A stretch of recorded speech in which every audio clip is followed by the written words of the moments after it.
Merry Christmas. যে সমস্ত জায়গাগুলোতে প্রত্যেকবার ভিড় থাকে তার মধ্যে অন্যতম হচ্ছে ছোটদের অত্যন্ত প্রিয় জায়গা নিকো পার্ক।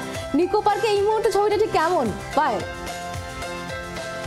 ছোট থেকে শুরু, হ্যাঁ ছোট, শুধু ছোট নয় কিন্তু ছোট থেকে শুরু বড় মানে সব বয়সী মানুষদের একেবারে আকর্ষণের কেন্দ্রে থাকে নিকো পার্ক। আর নিকো পার্কে এসে ইচ্ছে পূরণ হলো। কিসের ইচ্ছে পূরণ? কারণ একেবারে চোখের সামনে রয়েছে যার জন্য আমরা অপেক্ষা করি, সেই সান্টা রয়েছে আমাদের চোখের সামনে। এবং হাতের সামনে যখন সান্টা, আর আশপাশে যারা রয়েছেন তারা একেবারে দৌড়ে আসছেন সান্টার কাছে এবং একেবারে চোখ বুঝে গিফট, এবং সান্টাও কাউকে নিরাশ করছেন না। একেবারে যারাই আসছে ছোট থেকে বড় তাদেরকে গিফট দিচ্ছেন, তাদেরকে চকলেট দিচ্ছে এবং তার সঙ্গে ইচ্ছে পূরণ হচ্ছে, আবদার মেটানো হচ্ছে, তা হচ্ছে ছবি তোলা হচ্ছে, গ্রুপি সেলফি চলছে। এই মুহূর্তে এই ভিড়টা একটা আলাদা করে একেবারে নিকো পার্কের ভেতরে একটা আলাদা ক্রাউড তৈরি হয়ে গিয়েছে, কারণ হাতের সামনে স্যান্টাকে দেখার পরই ছোট থেকে বড় সবাই ছুটে ছুটে আসছে। কোথা থেকে এসেছেন? জেলগ্রাম। ওরে বাবা, এত দূর থেকে? হ্যাঁ এখানে আসবেন বলি?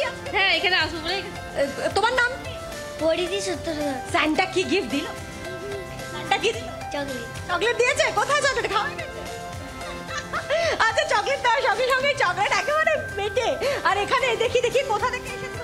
কলকাতা মাস্টার সূত্র শেখ। আচ্ছা, চশমাটা কি স্যান্টা? হ্যাঁ। ওহো, আর কি দিল গিফট স্যান্টা? গাড়ি দিয়েছে, ওই ললিপপ ওটা দিয়েছে। লটস অফ গিফট, মানে অনেক গাড়ি থেকে শুরু করে অনেক কিছু। তো ছেলেকে নিয়ে এখানে এসেছেন, কত এনজয় করছেন? মজা লাগছে তো? অবশ্যই মজা। আজকের দিন তো মজার দিন, ছুটির দিন, তো তার সঙ্গে সঙ্গে ছোটদের নিয়ে সন্তানকে নিয়ে এসে এইভাবেই মজায় মেতে উঠেছেন অভিভাবকরা। আর স্যান্টা যখন আছে, এই দেখুন ছোট একটা খুদে, একেবারে ছোট খুদে, সেও স্যান্টার দিকে হাত বাড়িয়ে দিচ্ছে, স্যান্টা হ্যান্ডশেক করছে, তার সঙ্গে সঙ্গেই হাতে চলে আসছে লজেন্স। তো এইভাবেই এই ভিড়টা এখানে একটা বাড়তি টান অবশ্যই। আর তার সঙ্গে সঙ্গে তো রয়েছে জয় রাইডগুলো। আর এবছর যেটা খুব সুন্দর করে সাজানো হয়েছে, যেখানে মানে নিকো পার্ক মানে আমরা জানি যে সেলফি জোন থাকবে, আর তার সঙ্গে অবশ্যই এই বিভিন্ন জায়গায় যেভাবে সেলফি জোন করা হয়েছে, খুব সুন্দর করে সাজানো হয়েছে, একটা বাড়তি আকর্ষণ তৈরি করছে। আর জয় রাইডের দিকে থাকছে উপচে পড়া ভিড় এবং তার সঙ্গে চলছে হুল্লোড়, খাওয়া দাওয়া, পেট পুজো, সেখানে কোনো রকমের খামতি নেই। তবে হ্যাঁ, যেটা বারবার করে বলছি আমরা সবাই, যে এবছর বড়দিন, উষ্ণ বড়দিন, তাতে কুছ পারোয়া নেই, কারণ শীত না পড়লেও, শীতের দেখা না থাকলেও তাতে কোনো রকম অসুবিধা হচ্ছে না। তার কারণ এই যে একটা শীতের দেখা না পাওয়া গেলেও যে একটা মন খারাপ থাকে, সেইটা পূরণ হয়ে যাচ্ছে। এখানে এসে একেবারে ছোটবেলায় ফিরে যাচ্ছেন বড়রা, আর যারা ছোটরা রয়েছে তাদের তো বলার আর অপেক্ষাই রাখে না, তাদের আর দেখে কে আজকে, মানে কোথায়, মানে বিভিন্ন রাইড তারা চড়ছে এবং খাওয়া দাওয়া করছেন, আর তার সঙ্গে সেলফি তোলা চলছে এবং হই হুল্লোড় চলছে। আর এখানে যে ক্রাউডটা আমি দেখাচ্ছি, এখানে একেবারে ইউথ ক্রাউড রয়েছে, অর্থাৎ যারা একেবারে যুব সমাজের যারা রয়েছে তারাও কিন্তু নিকো পার্ক বেছে নিয়েছে। কারণ আমরা জানি নিকো পার্ক এমন একটা জায়গা, সেখানে বয়সের কোনো সীমা নেই, মানে ছোট থেকে বড় সব বয়সীরাই চলে আসেন। আমি একটু চট করে কথা বলিনি, কোথা থেকে এসেছে? কোথা? জাগুলি থেকে। খুব সুন্দর লাগছে, মানে এখানে অ্যাপ্রোপ্রিয়েট, মানে 25th ড্রেস খুব সুন্দর লাগছে দেখতে। তো কি বন্ধুদের সঙ্গে? হ্যাঁ, দাদাদের সাথে এসেছি। আচ্ছা, স্পেসিফিক করে বলে দিল দাদাদের সঙ্গে এসেছে। ওকে, এতটা আমি ডিপে যাচ্ছি না। তো কেমন কাটছে? খুব মজা হচ্ছে। আর এটা কিছু গিফট দিল? ওহো, সো স্যাড। এখনো পাইনি। এখনো আসেনি। আচ্ছা, এখানে স্যান্টা আছে, আমি পাঠিয়ে দিচ্ছি। হ্যালো, একটু কথা বলি, কোথা থেকে এসেছে? আমি টলিগঞ্জ থেকে।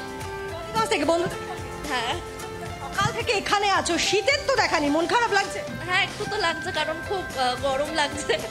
25 ডিসেম্বর আফটার অল, একটু বেটার ওয়েদার, একটু ঠান্ডা ঠান্ডা হলে ভালো হতো, বাট যাই হোক, এনজয় তো করতেই হবে। যাদের সঙ্গে এসছো তাদের সাথে একটু কথা বলি। বাবা রে বাবা, মানে কাকে ছেড়ে আমি কাকে দেখবো, সবাইকে খুব সুন্দর লাগছে দেখতে। আচ্ছা, তো এই 25th সাজ এটা তুলে রাখা হয়েছিল? হ্যাঁ, স্পেশালি কিনেছি। আচ্ছা, 25th জন্য স্পেশাল কেনা হয়েছে? ইয়েস। একটু ক্যামেরার সামনে আসা আছে, গ্রুপের সান্টা ক্লজ। তো সান্টা কি কিছু গিফট দিল? না, বাট সত্যি দেয়নি। So sad. বাইরে থেকে একদম আমাদের জন্য, সবার জন্য গিফট কিনবে। আচ্ছা, আমার মনে হচ্ছে এই যে ব্যাগটা আছে, ব্যাগের মধ্যে থেকে বেরোবে। হ্যাঁ হ্যাঁ, ক্রমশ প্রকাশ্য। তো আজকে গোটা দিন কিভাবে কাটছে তো? ভালোই কাটছে। আপাতত নিকো পার্কে রাইস চড়বো, বহুত লাইন দিচ্ছি, ভাল লাগছে না, তাড়াতাড়ি উঠতে হবে। তারপর দেখি কোথাও খেতে পেতে যাবো এইভাবে। খাওয়া দাওয়া কি মানে এখন অব্দি খাওয়া দাওয়া হয়েছে নাকি ওটা হোল্ড করে? না, হোল্ড করে রাখা হয়েছে, একটা স্পেশাল ক্যাফেতে যেতে হবে। না, আর রাইড চড়তে হলে কিন্তু খালি পেটেই, না হলে কিন্তু সাংঘাতিক। নাহলে কারোবার পেরিয়ে যেতে পারে। ওকে মেরি ক্রিসমাস এবং এনজয় করো খুব। তো এভাবেই চলছে এখানে হুল্লোড় এবং একদমই, আর সেই ছবি তো আমরা অবশ্যই দেখতে থাকবো। পায়েল, তুমি আমাদের সঙ্গে থাকো। বাংলার আওয়াজ, বাঙালির আবেগ, জি 24 ঘন্টা।